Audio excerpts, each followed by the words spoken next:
Having a bit of an ice storm today. Went out to go feed the animals and everything is just covered in ice. Been using Premier One fencing to keep the sheep and the goats in. Now during the ice storm here, everything starting to collapse on us. Something to think about when the weather turns nasty.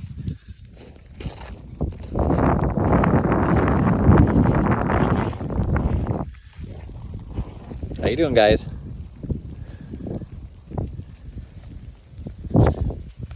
Hopefully the rain and freezing rain stops here soon.